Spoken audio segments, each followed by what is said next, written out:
Actually, you're gonna be staying there for a bit while I'm on the road. What? Mom said you got us an apartment. Well, here's the thing. I didn't do that. But I will.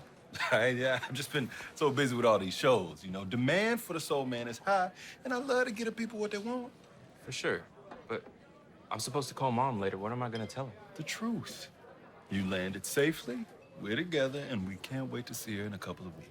Well, our 2032 era of season 2 picks up, well, really right where season 1 left off, which is 2 weeks, the final 2 weeks of my presidential campaign, and things are rolling along. I think they're rolling along as actually as well as can be.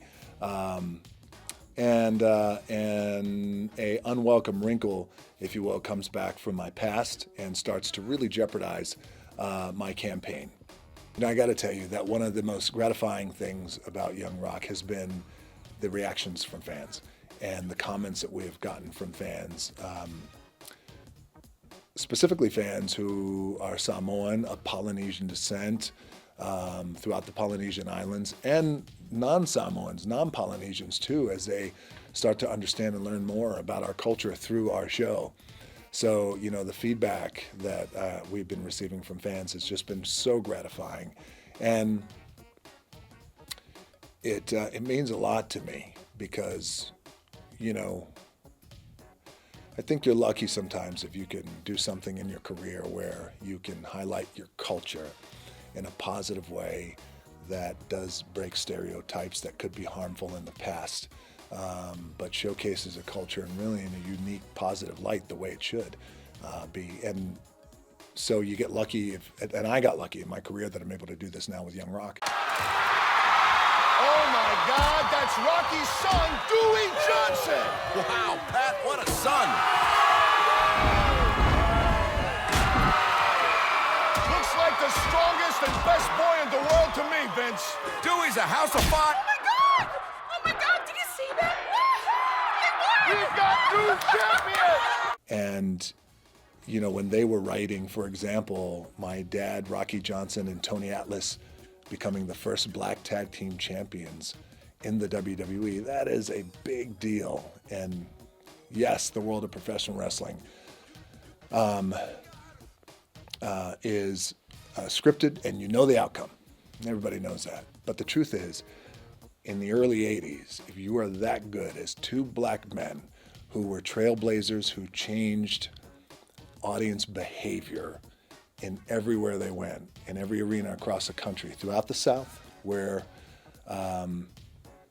racial bias was still strong, and throughout the U.S., and they became champions. And I think just to write that in a way that that really felt magnificent, and it felt like this was a big deal and an impact in the world. And you know what? They did it, and it was, because when you look back culturally, and you look at a lot of my friends now who are black, who are either black professional athletes, former world champions, black hip-hop artists who grew up with my dad and Tony Atlas, like that was a moment for them that they thought, wow, if those guys can make it, so can I. I'll never forget Mike Tyson telling me that, my dad was one of Mike's heroes. That meant a lot to me. And he's like, I just felt like as a little black kid coming out of New York, when I saw your dad win the WWE tag team titles, I felt like, man, I could be a champion too one day. And Young Rock is special because it's a story that's based on my life, and because it's a story that is based on all these pivotal and defining moments that have happened in my life and in my family's life. You got to get it right. And I owe that to the people who we're highlighting, and these people who are my family, many who are here still, and many who are not here with us, and everybody involved. So I do have my hands involved in everything.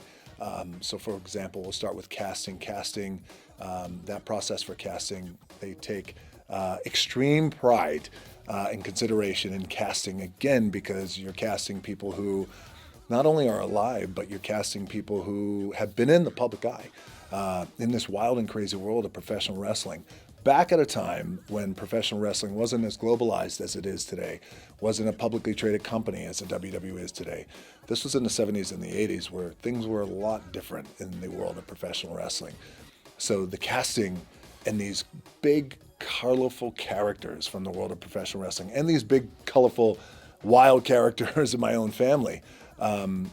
Many are still here with us today, and again, many who are not. But we owe it to them to make sure that the casting is perfect.